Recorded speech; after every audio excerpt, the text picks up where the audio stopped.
Hello, writers, and welcome to the Author Burnout Coach. Together, we will dismantle the burnout culture in book publishing and reclaim our love of stories. I am your host, Isabel Sterling, and this is episode 6.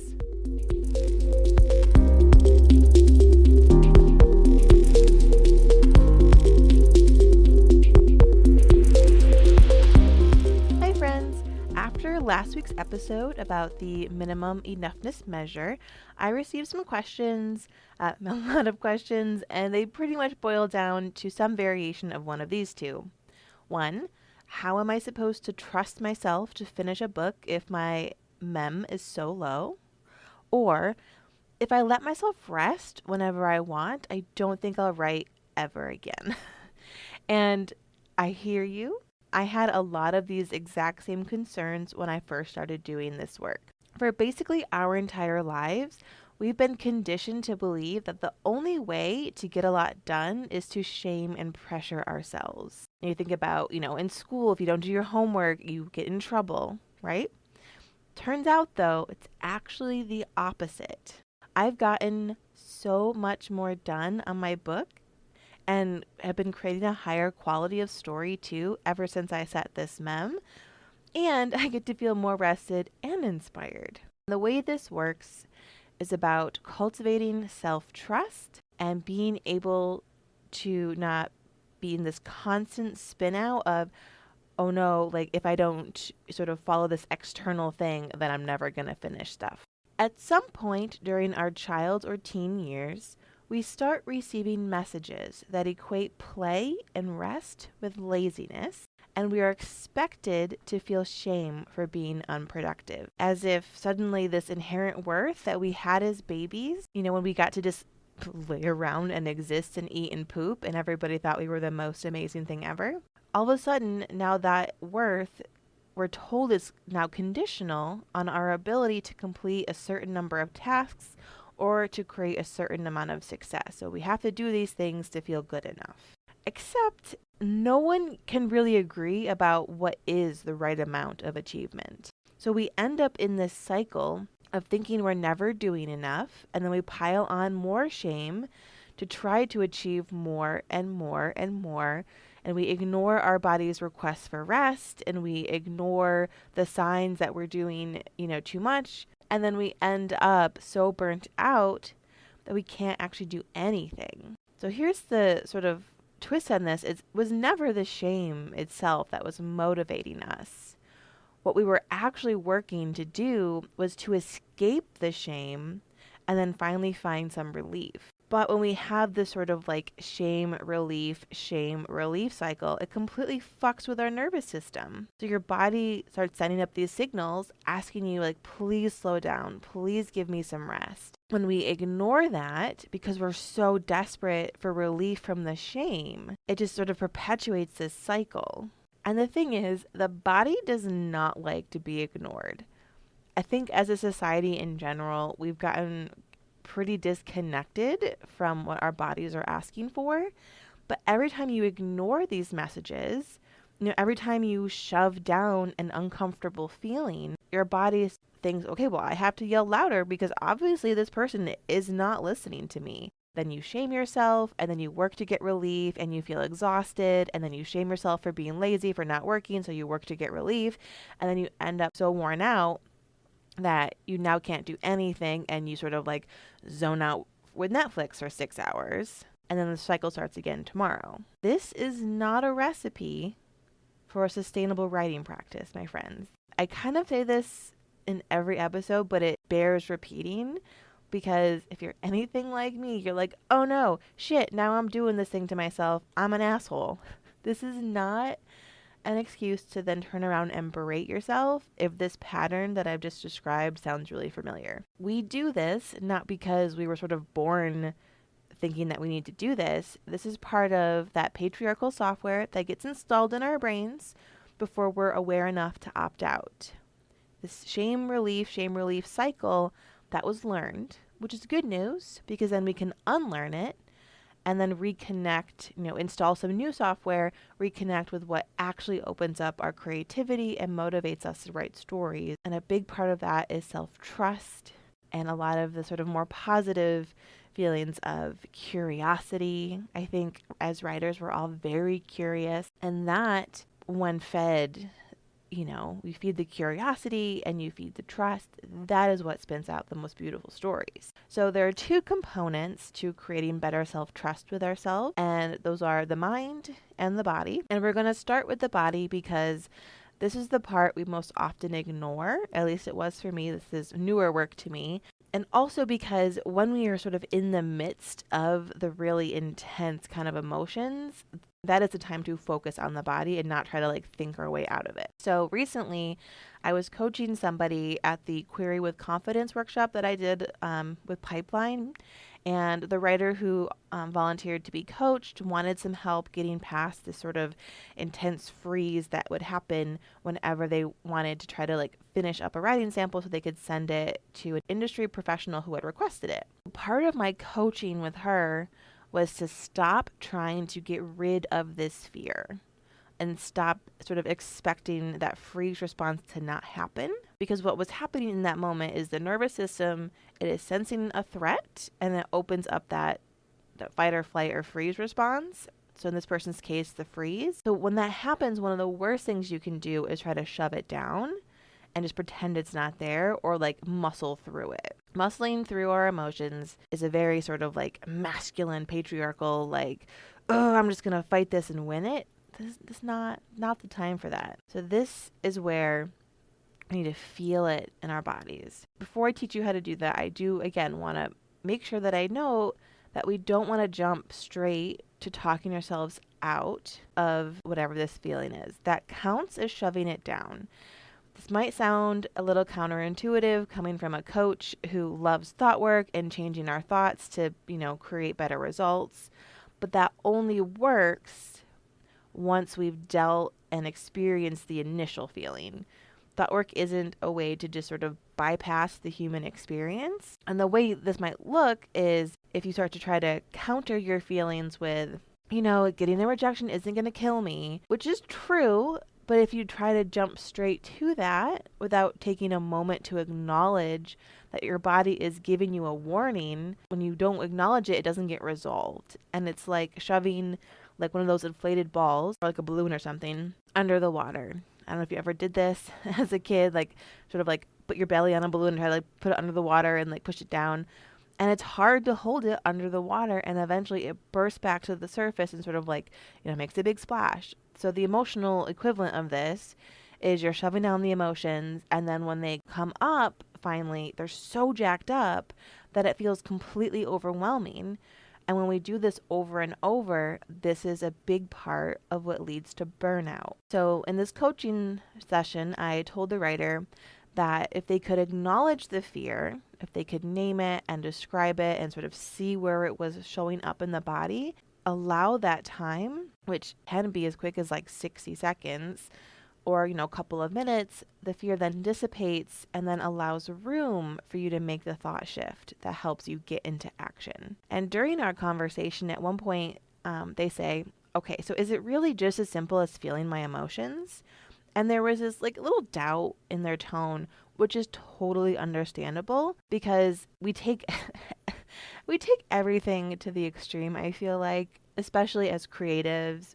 We're so what? So I just sit on a chair and feel my feelings and then magically my book just exists? Of course not. Of course that's not how it works. But feeling your feelings is a very important step one that we so often skip. So yeah, the answer to is it really just as simple as feeling my emotions? In a lot of ways, yes. But we're so fucking bad at doing this that we just keep skipping it all the time. And this happens with a lot of things. And this is part of, I think, the resistance to setting a minimum enoughness measure. When something sounds simple, we convince ourselves that it can't possibly be important.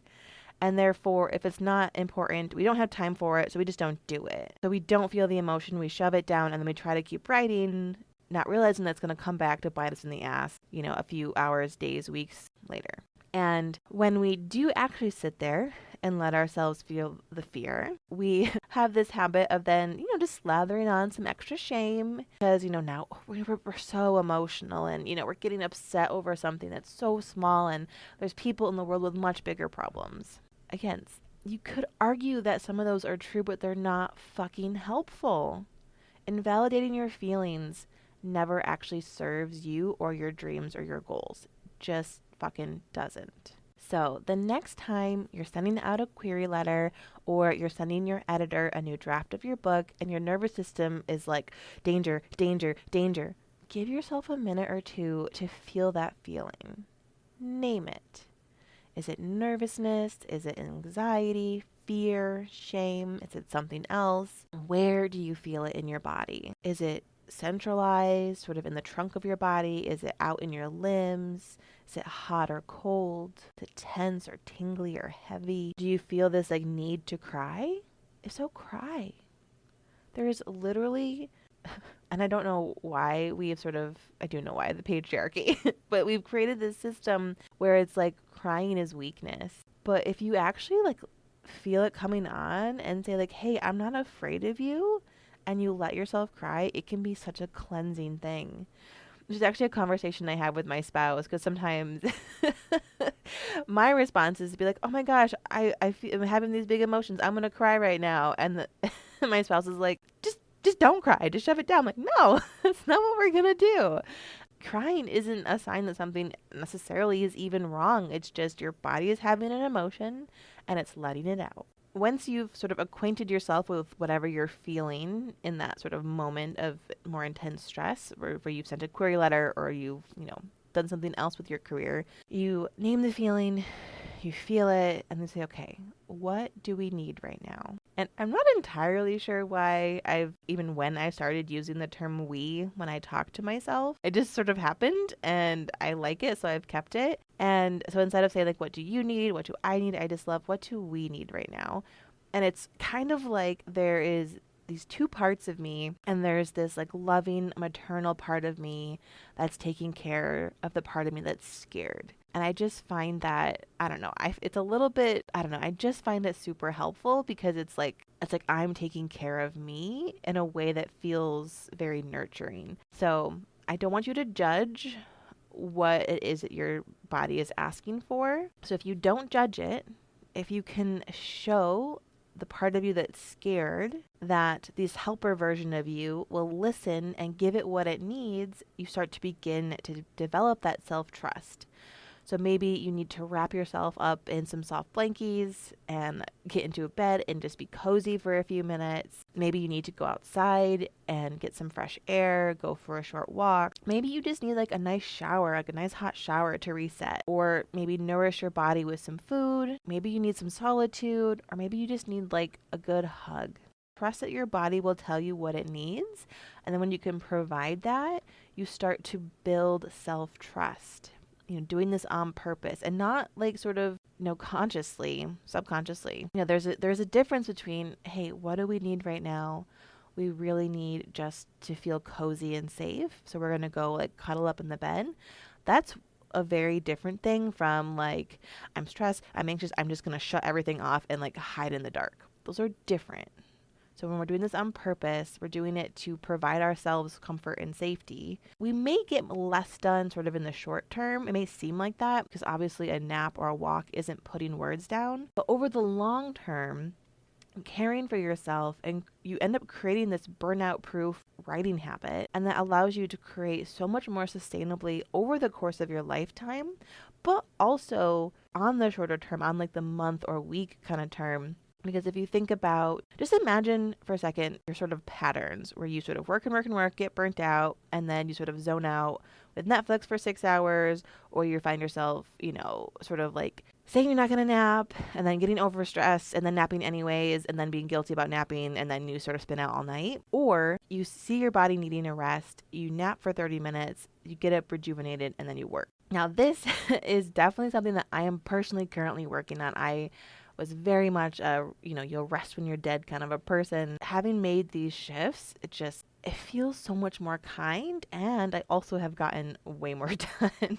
I think I wrote 10,000 words in about a week, week and a half, when my minimum enoughness was I just have to touch the manuscript, versus when I was like, I need to write whatever per day. I'm getting more done, and I feel, less tired. And so it's good stuff, I promise. But it takes time. It doesn't happen overnight. So the second piece of this, so once you're sort of taking care of the initial body reactions, when you're no longer in that sort of nervous system fight or flight response, then we can start to tap into our brains and dig around for the beliefs that triggered that response in the first place. This is where the thought work piece comes in. So if you had sent a revised draft to your editor and it triggered this really intense sort of freeze response, you can start asking yourself, after you've felt that and processed through, okay, why? Why did this happen? What do I think is going to happen now that I've sent this? What am I going to make that mean about me? So let's say your initial thought is, oh, my editor might hate it. So then you can ask yourself,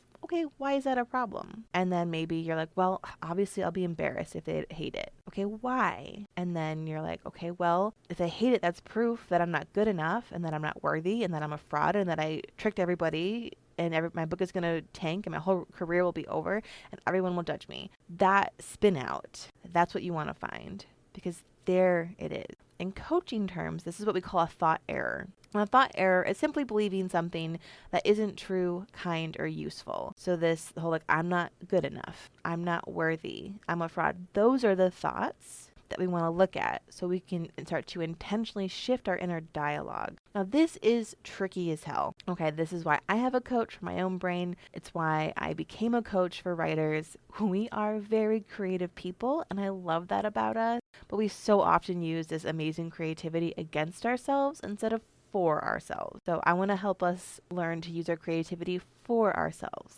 Anyway, so this is where we can start the process of believing new things. So our nervous system stops seeing, okay, editor feedback as like lion in the wilderness danger. We are not going to jump from my editor will hate it to this is perfect, I am their best author on their entire list. It's going straight to print. We want to find something that's true, kind, and useful that we can actually believe. So this might look like, it's my editor's job to find ways to make this better. Or, we all have the book's best interest in mind, or there is no universal good enough standard. I can be proud of this draft and be willing to make it better. So again, I want to be really clear, this is not a one and done process. Repetition is what makes these changes actually sort of part of who we are. And then we start to go there first instead of having that sort of pit stop in the oh hell, I'm unworthy. And that will still come up sometimes, but it gets smaller and smaller. I've been really intentionally working on this for, about a good 6+ months. And really intentionally working on believing that what I do is enough, that I don't have to do more to be worthy. Don't have to do anything to be worthy. Even so, my brain still loves to be like, yo, you're not doing enough. You're lazy. It makes resting a problem. And I can see my brain doing that and say, no, it's okay. I'm learning to trust my natural sort of flow of energy. And again, practice, no perfection. Fuck perfection. It is a tool of the patriarchy, and it is just completely unattainable and just not helpful. And I'll probably do an episode on that soon, because I see a lot of perfectionism in sneaky ways in the writing industry. So we'll talk about that more. So over time, as you work to create partnership with your body instead of shaming it into some sort of external standard of productivity, your body will stop screaming and stop threatening to send you into burnout. So if you are currently near or in a stage of burnout, I will note that this process and really starting to get in tune with your body, it's going to ask for a lot more rest than you're comfortable taking just to get you back to baseline. If you are already burnt out or very close, it's not as simple of balancing rest and work. You are really going to do some really intentional rest to sort of heal yourself and get back to sort of a normal working state. But if you can trust this process and you take that time on purpose without shame, it'll allow you to get back to a sustainable rest work play cycle that you can sustain and create a career that doesn't keep tripping over burnout every new project or deadline. Okay, so I know that was kind of a lot, so we're going to summarize. We build self-trust by 1, acknowledging the negative or uncomfortable feelings that do come up.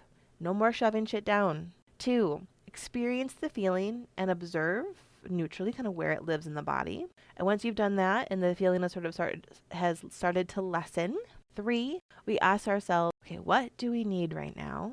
and then provide whatever comforting thing that we need to feel safe. And then when you're back to neutral, that's when you can start to journal and check in and see, okay, where am I believing something that is untrue, unkind, or unhelpful? What thought is leading to this shame that I've been using to drive my actions? If you find that thought, we can start to pull it apart and find something new that is believable, that moves us a step closer to either being more neutral or being positive about our self-worth. So then we can start to create from joy and want, and like want in terms of I want to do this, it's fun, instead of shame and need in the sense of I need to do it or else I'm a failure. So if you need help with any of these 5 steps, I am absolutely going to be here for you.